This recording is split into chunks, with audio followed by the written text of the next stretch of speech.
Hello everyone, myself Janvi Kasle. आज हम chemical reactions and equations के बारे में पढ़ेंगे।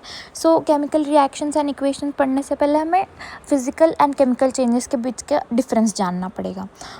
फिजिकल चेंजेस क्या होता है? फिजिकल चेंजेस में क्या होता है कि कोई नया सब्सटेंस नहीं फॉर्म होता है, जो ओरिजिनल सब्सटेंस है ना, बस उसका स्टेट चेंज होता है। फॉर एग्जाम्पल हम वाटर ले लेते हैं। वाटर नॉर्मल कंडीशंस में लिक्विड होता है। अगर हम उसे फ्रीज़ करेंगे तो आइस बन जाएगा, जो कि सॉलिड है, और अगर हम उसे बॉईल करेंगे तो वो गैसियस स्टीम बन जाएगा। ऑन दी अदर हैंड कोई केमिकल चेंज है तो उसमें एक या एक से ज़्यादा सब्सटेंसेस मिलके कोई नया प्रोडक्ट बनाते हैं, जो कि वापस ओरिजिनल सब्सटेंस में रिवर्ट नहीं हो सकता।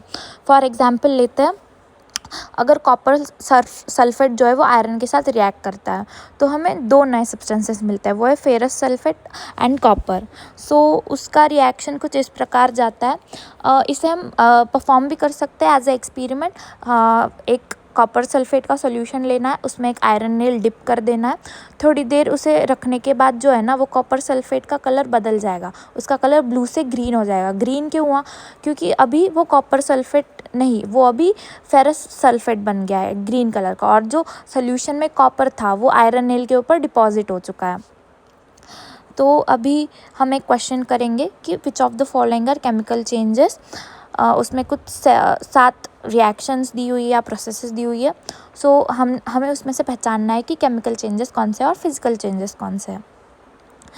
तो फर्स्ट वाला obviously growth of a plant chemical change है, क्योंकि वो रिवर्ट नहीं हो सकता है। और उसी तरह rusting of iron. Rusting of iron में क्या होता है ना, कि आयरन और मॉइस्चर या फिर केमिकल मिलके एक नया सब्सटेंस बनाते हैं, जो कि है रस्ट। रस्ट का हम फार्मूला आगे पढ़ेंगे क्या होता है। वो जो है वो रिवर्ट नहीं हो सकता वापस।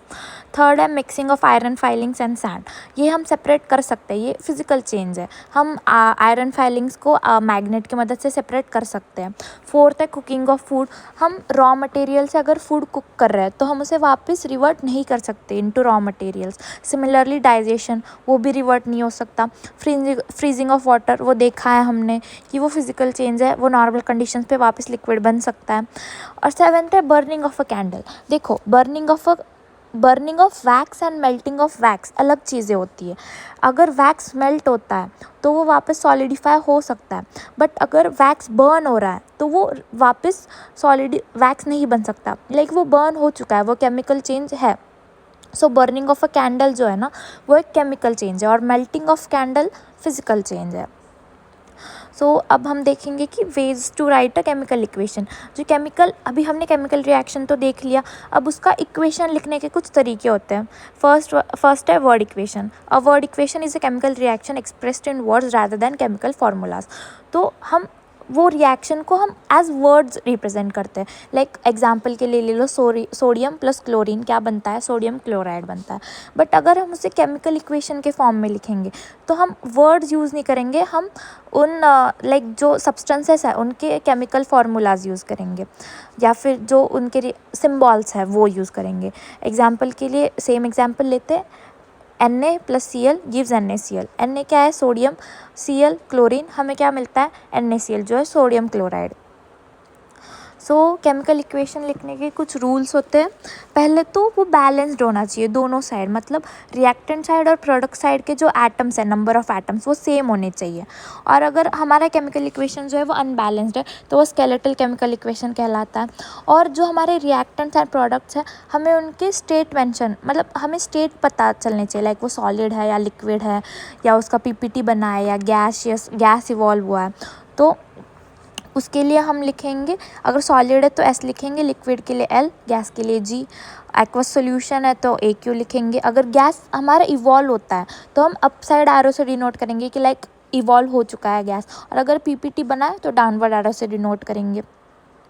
अब एक क्वेश्चन आया होगा कि केमिकल इक्वेशन बैलेंस क्यों होने चाहिए।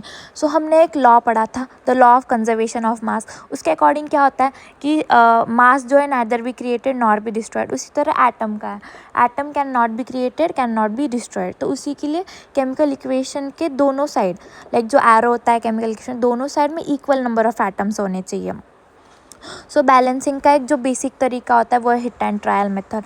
इस मेथड में क्या होता है, हम बस एटम्स के कोएफिशिएंट बदल के हम इक्वल कर देते हैं दोनों साइड। सो हम एक एग्जाम्पल के साथ देखते हैं क्या होगा। सो हाँ, यहाँ पे right the balanced chemical equation for burning of natural gas.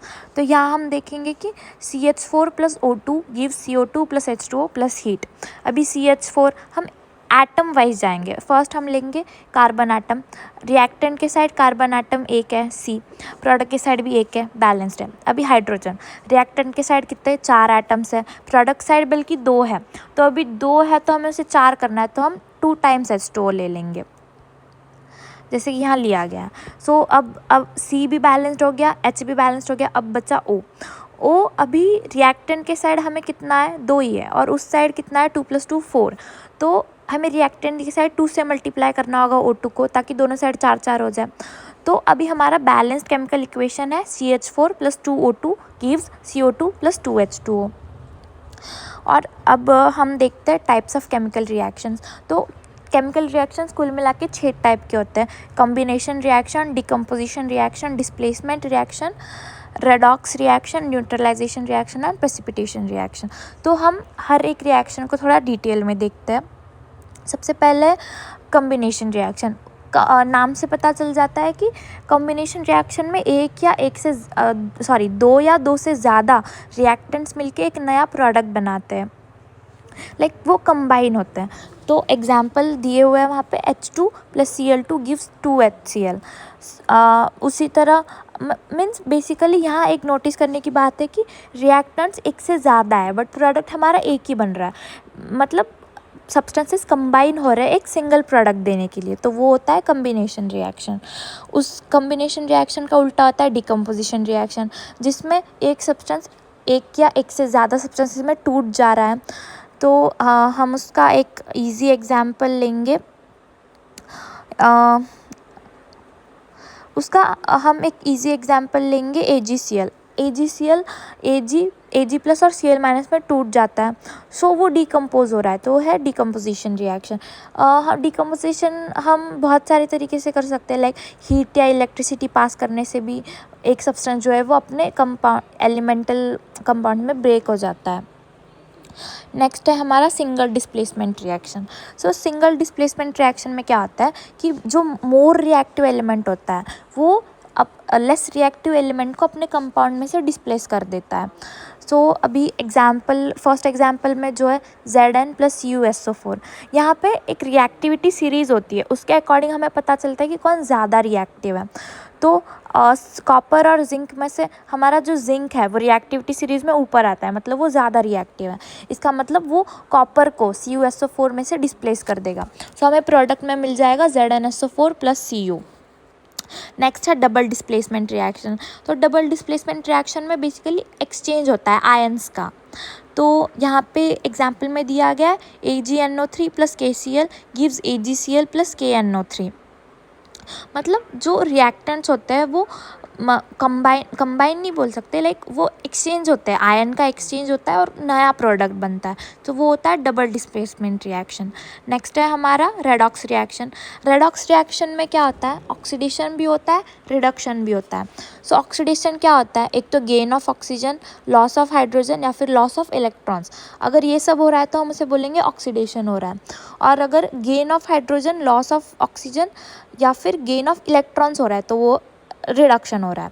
So first example है ZnO + C gives Zn + CO।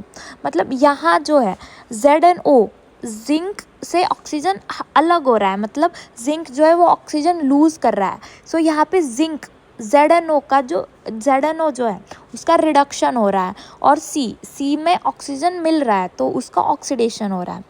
सो यहाँ पे क्या देखो, यहाँ लिखा हुआ है ZnO रिड्यूसेस टू Zn, मतलब रिडक्शन हो गया, C ऑक्सीडाइजेस टू CO। और ZnO जो है ऑक्सीडाइजिंग एजेंट है क्योंकि वो खुद रेड्यूस हो रहा है, और जो कार्बन है वो रेड्यूसिंग एजेंट है क्योंकि वो खुद ऑक्सीडाइज हो रहा है।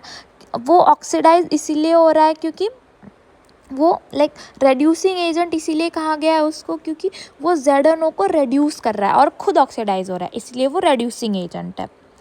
सो अब देखेंगे हम रिएक्शंस इन्वॉल्विंग हीट। सो जब इन्वॉल्व होता है तो दो टाइप के रिएक्शन होते हैं, एक तो एंडोथर्मिक या फिर एक्सोथर्मिक।